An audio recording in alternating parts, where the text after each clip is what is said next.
بسم الله الرحمن الرحيم الحمد لله رب العالمين والصلاة والسلام على أشرف الأنبياء والمرسلين سيدنا محمد وعلى آله وصحبه أجمعين أما بعد.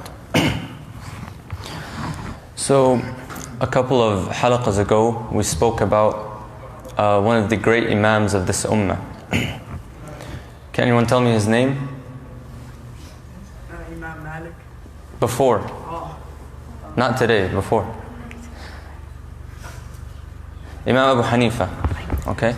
So what's special about these four Imams is that we have these four madhahibs that stayed over time. And no other scholar has a madhab that stayed over time other than these four. And the first one we talked about was Imam Abu Hanifa.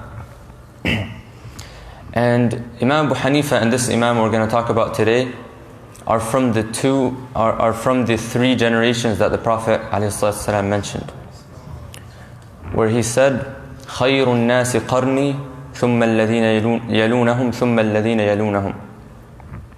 He said, the best of people are my generation, which are the Sahaba. And after that, Tabi'een. Some people say Imam Abu Hanifa was a Tabi'i. He saw some of the Sahaba. If not, he was from Atba' Tabi'een. And so was Imam Malik. That is the person we're going to talk about today, right? Okay. Imam Malik ibn Anas. He was the second Imam, as we said, which has a traceable madhab we can follow back to. And he studied with some of the biggest tabi'een in his time. The most famous one being Az-Zuhri. And another one, Nafi'. Amongst the other tabi'een that he studied with. Imam Nafi', he's Mawla ibn Umar. So he's the servant of Ibn Umar. So you see the connection. Imam Malik, Nafi', Ibn Umar, the Prophet. Some of the scholars of the past, they call this chain, they call it like the golden chain, because it's the most correct or the most authentic chain that was ever found in the history of Islam.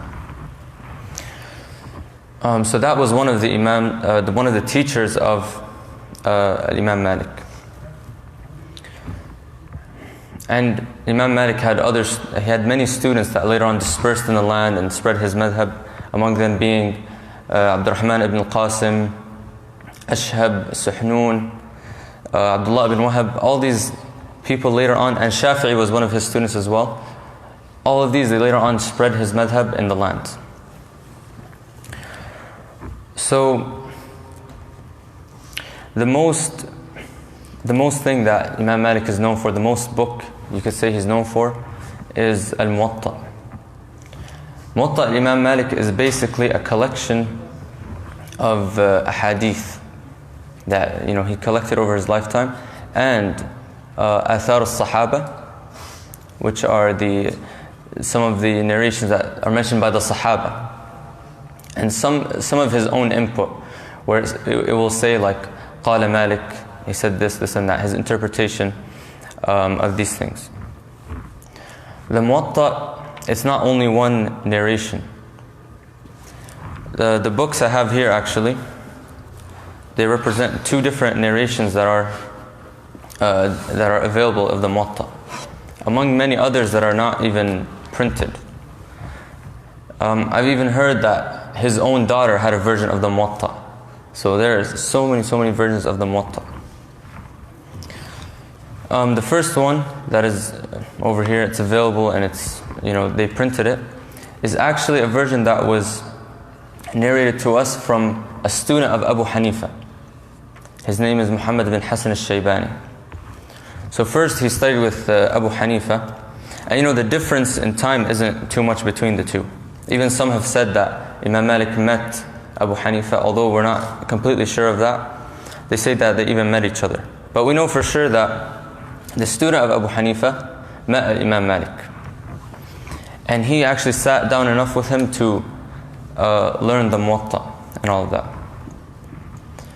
So actually, before going too far into his students and all of that, we should talk about how Imam Malik he he sought knowledge and how he went after knowledge. So in the beginning of his life, Imam Malik, he met, like we said, with a lot of these great tabi'in, and a lot of them, they praised him because of his good memory and all of this. And later on in his years, he met Imam Nafi' and Imam al-Zuhri, and it was said that Imam Nafi', he was very strict, and he had some people even called him like rude-mannered and stuff like that, but he was just a very strict teacher. So a lot of people, they wouldn't go to Imam Nafi'. They would say it's not worth it. Imam Malik was one of those people that he found that this great man had such great knowledge that he just, he directly gets the knowledge from Ibn Umar, which is directly from the Prophet. So he would be very patient with him. And it is said that he would sit outside the house of Nafi', and he would wait for him to go to a certain prayer, like Dhuhr prayer, let's say. And it says in narration, he's waiting, and it's very, very hot, and dust would go in his face and everything. And even when Imam Nafi' leaves the house, he doesn't directly go to him so that he doesn't disturb him. He waits, and he walks like on the side where he's not paying attention to him. And as soon as they get close to the masjid, he asks them, "Oh, what did Ibn Umar say about this? What did he say about this mas'ala?" And he takes the knowledge. So he did that little by little, until you see a lot of this book, you'll hear it say, حدثنا يحيى عن مالك عن نافع عن ابن عمر. And so he got that golden chain because he was patient.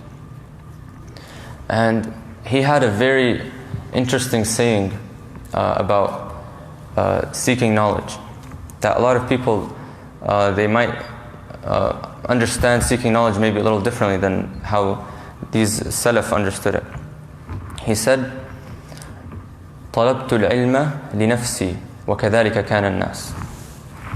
He said, I used to seek knowledge, or I seek knowledge for myself. Now pay attention, it's not what you might think. I used to seek knowledge for myself, and that's how people were. What he means by this is not to be boastful or arrogant, but rather, he said the essential thing, the first thing you want to do when you seek knowledge is to benefit yourself. The first thing he was aiming to do was to benefit himself. So he knows the ahkam, he knows how to pray correctly, he knows how to do all these things correctly. So that's the initial thing. You're going to benefit yourself, you're going to practice these things. That's what seeking knowledge is. And then if Allah Azza wa Jal writes in your record that you will benefit people, that is nurun ala nur, that is light upon light. It's a great thing. So to show you the barakah of the work of this Imam, in his time there were many people who wrote books of hadith or books similar to the Muwatta. And so the scholars, they came up to him and they said, you've wasted your time, you wrote a Muwatta, and all these scholars, they wrote a lot of Muwatta before. And so he said, give me some of the copies of these people that you claim they wrote books. So he read these copies, and he said a statement in which he said, سَيَعْلَمُ النَّاسِ الَّذِي أُرِيدَ بِهِ وَجْهُ اللَّهِ. He said, people will know in the future which book and which one of these works was intended for the sake of Allah Azza wa Jal. So the narrator of this story, he says, it's as if all these other books, all these other Muwatta were thrown into a well, and the book of Imam Malik stayed. SubhanAllah. So that shows you the barakah of this type of ilm. And he tells you already his intention, how it was before he started seeking this knowledge. So also another story of him about him seeking knowledge. So SubhanAllah, sometimes the student of knowledge has to be a little crafty. He has to be a little smart. He can't just if you want to get to the shaykh and you actually want to get to a really famous scholar or whatever it may be, someone who's a little tricky like Imam Nafi', you have to find a method. So I believe this was with Imam Zuhri, the other tabi'i, a scholar that he studied under. So what he would do was, he would, before he would enter the house, his house, he would find like a couple of young children, maybe like your guys' age, right? And he would give them, pieces of candy, and he would tell them, if anyone asks, tell them that this sheikh is busy, and don't let him disturb. So he would sit long hours with Imam Zuhri, without anyone disturbing them, because every time someone came, the kids would tell them, oh, he's busy with something. So then he sat there and he got a lot of knowledge. Even one time, he came to this Imam in Eid, when you're supposed to celebrate and all that. He came to him and he said, don't you have any family? Don't you want to eat? He asked him, have you eaten anything? And he said, no, I just want to memorize knowledge. So that was his dedication. And then after all this time, and keep in mind, he never left Al-Madinah. He stayed in Medina the whole time. He had no need to leave Al-Madinah. It's said that the only time he left was to do Hajj and maybe Umrah, and then he came back. And all the time he was in Medina. There was no need to leave Al-Madinah. It's the main center of knowledge at this time.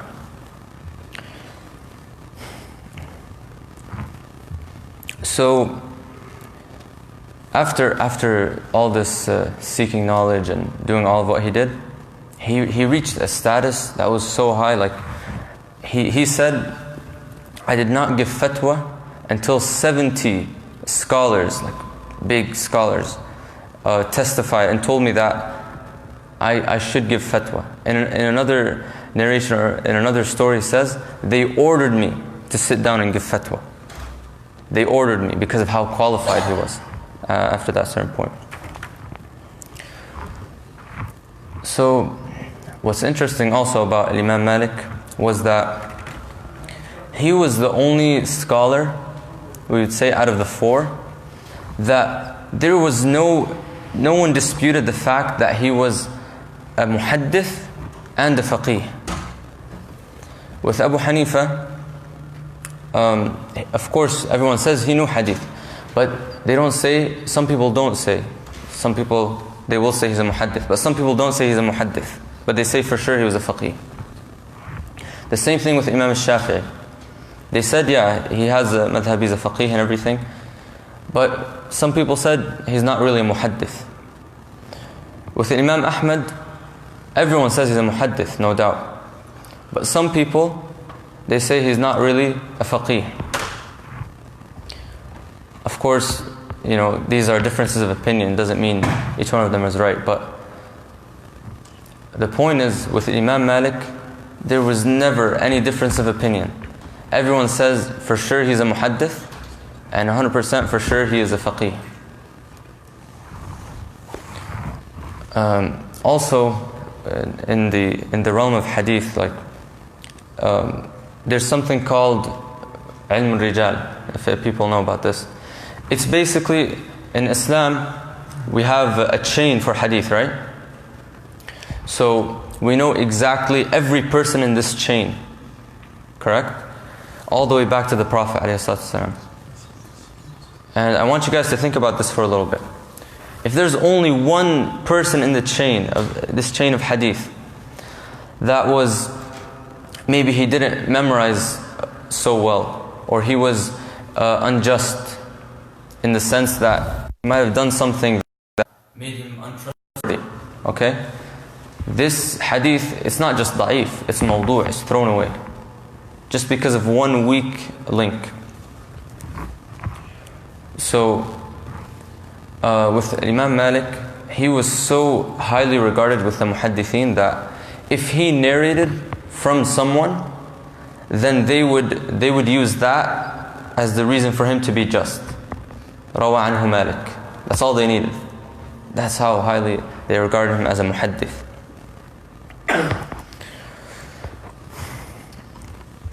So these two books I have in front of me are both Al-Muwatta, and they're books of hadith. And this narration, so basically there are two narrations, because there are two different students that narrated Al-Muwatta, and many others, but I'm saying the ones that are here in front of us are two different students. One of them is actually from Al-Andalus, which is modern day Spain.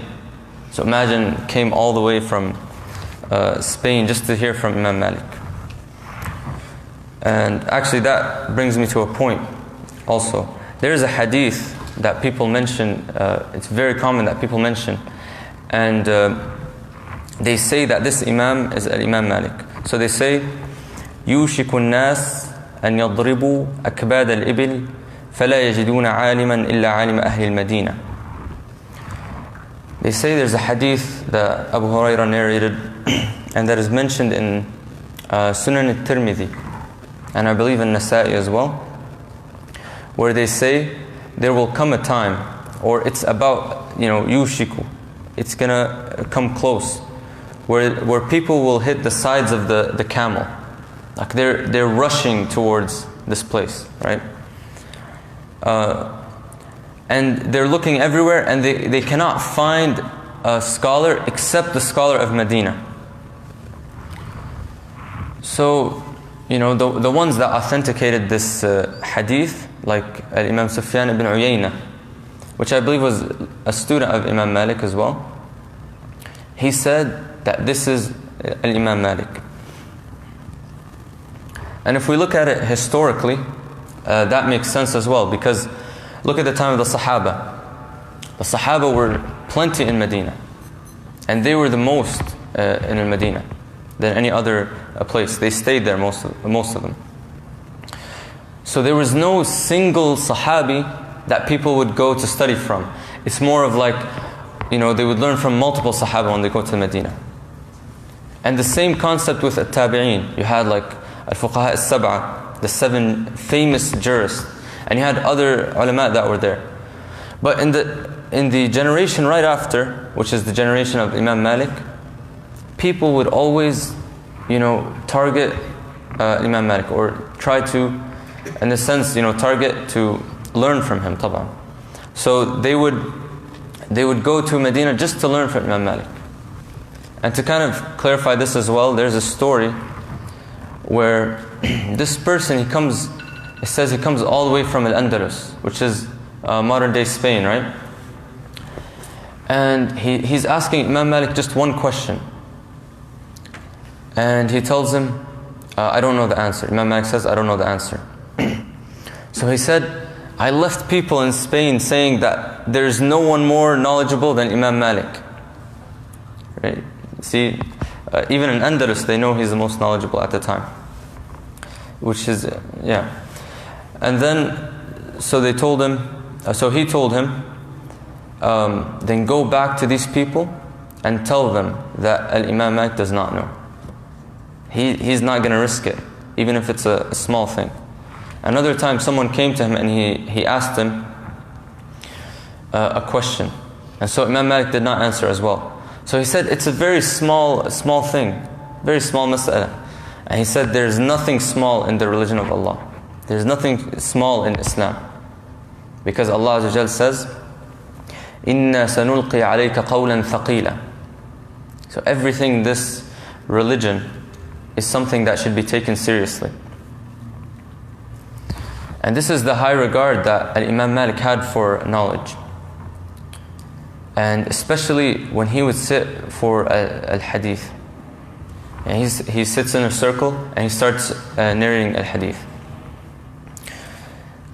So much so that, having high regard to hadith also means that you have high regard to the Prophet ﷺ. And so he would not even walk with his shoes in Al-Madinah. That's how much respect he had for the Prophet, that he didn't want to step on a place that the Prophet ﷺ stepped on. And it's said also that he would not even ride anything, like any type of animal. He would not ride it in Medina, just out of respect for the Prophet ﷺ. It's also said that when he would go in these halaqat of hadith, he would always do ghusl before he goes. So imagine, when you read hadith, when you read the Quran, you just have to have wudu, right? But he's reading the hadith and he's doing ghusl at the same time. Also to show you the high regard he had for hadith and for his for the majalis of ilm, the circles of knowledge. In the time of Imam Malik in Medina, so there would be people sitting just like this. But he also had people on the outside kind of the circle, and they would be kind of guarding the majlis. They would be guarding the halaqah. Okay, so if anyone just makes noise, they'll take care of him. So one time, oh listen, this is even, it gets better. So one time he's one of the qurra that is from the 10 mutawatir qira'at. I forget his name. But the important thing is he was, I believe, in Sham or Iraq, in Syria or in Iraq. And his dad basically sold his house just in order to send him to Malik. And he just spent all his money to send him to Medina. And you know, the traditions are different everywhere. You know, in Iraq and these areas, especially with the time of Abu Hanifa, there's constant debating and questioning and all that. But it's much different with Imam Malik. So he came and he's like, he came all the way to Medina. Imagine coming all the way, traveling. And he starts saying, oh, I came all the way to see you, O Malik. And he starts raising his voice. And these guards, they come and they beat him until he was unconscious. SubhanAllah. So this, be careful guys. I might hire some people. So when he wakes up, he sees Imam Malik, and he's like, I came to you all the way from Iraq or Sham, wherever he came from. Came to you from this far distant land, and you deal with me this way? And my dad had to do all this to get me ready. He said, Wallahi la aghfiru laka abada. I will never forgive you. So this entered, the heart of Imam Malik. He kind of felt sorry for him, and he had to come, all this way. So he said, I will do something for you that I have never done. It's never in the history. Like the Khalifa asked Imam Malik to do this, and he did not do it. Which is Imam Malik reading the hadith to him. Generally, when he's sitting in the majlis, it's the people reading the hadith, and he'll talk about it and such. But he never does the action of actually reading the hadith. He said, the Khalifa asked me to do this. The leader of the Muslimin, the biggest leader at the time, Harun al-Rashid, asked him. He did not answer to him. But he said, just for you, I will narrate to you the hadith. And he asked him, how many times did you get hit by these people? He said, like 15 times. So Imam Malik narrated 15 hadith. So the guy, he's like, increase the hitting and increase the tahdith. No one laughed, okay. Did you understand? He said, increase the narrations and keep on hitting me. So Imam Malik told him, that's enough, you can go away now.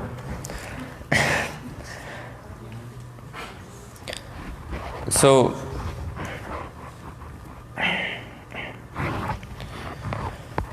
where were we? Okay, so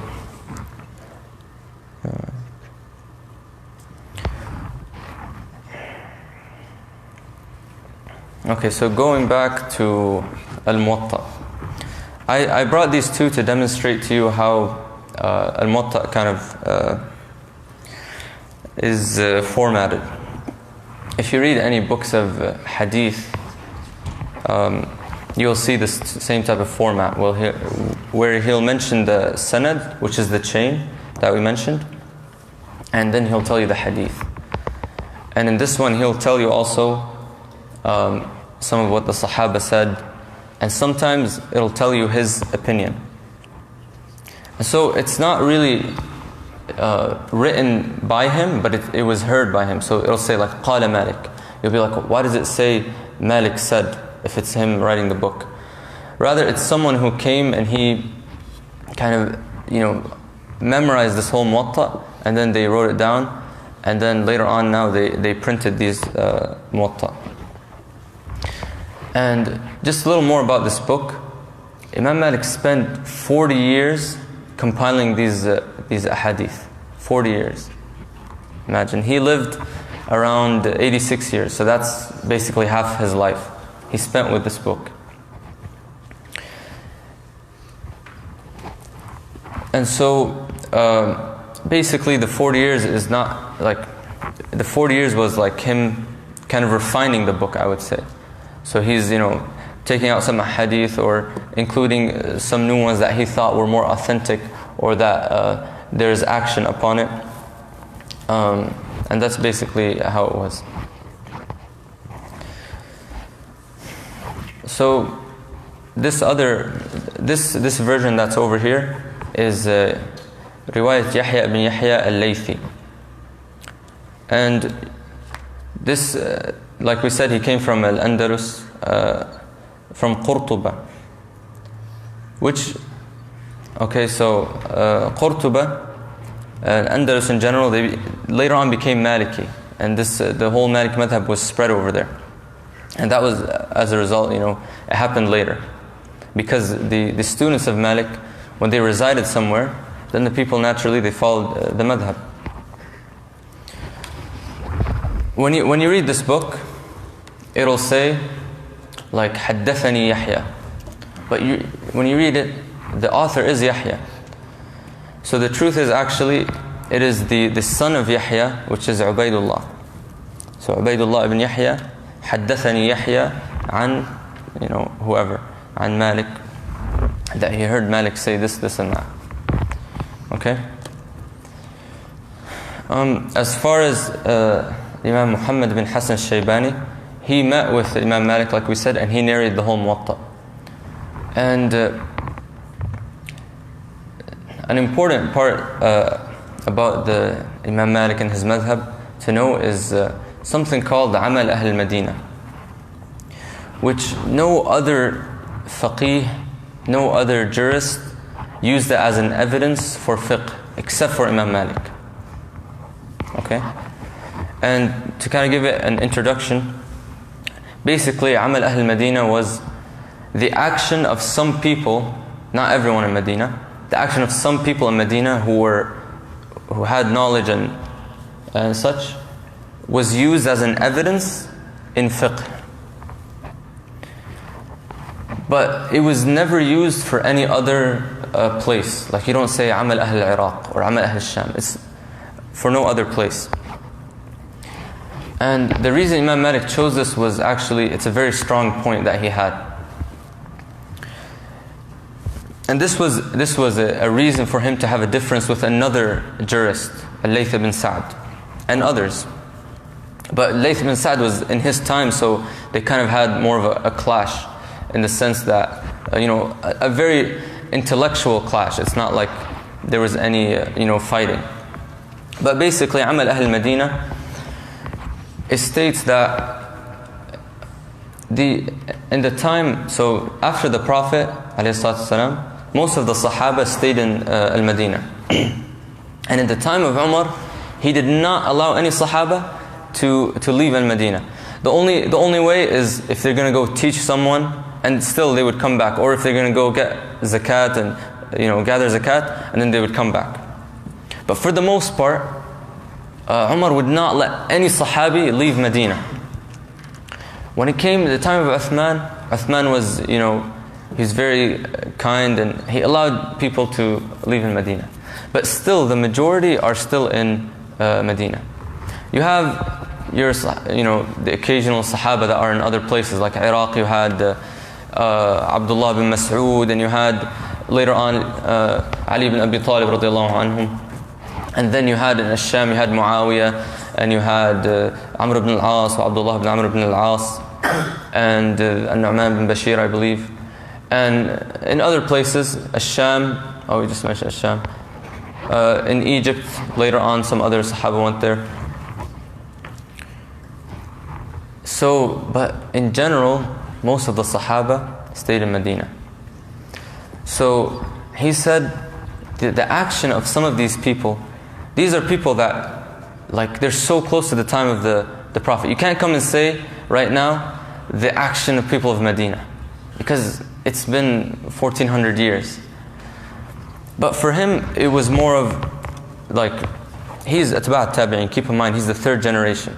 So it's him, a tabi'i, and a sahabi. Like it's right there. He said something even further that no one would have said. He said that this action, Amal Ahl Medina, is in the same, gives the same power as the hadith that is mutawatir. So he would favor over hadith that is ahad.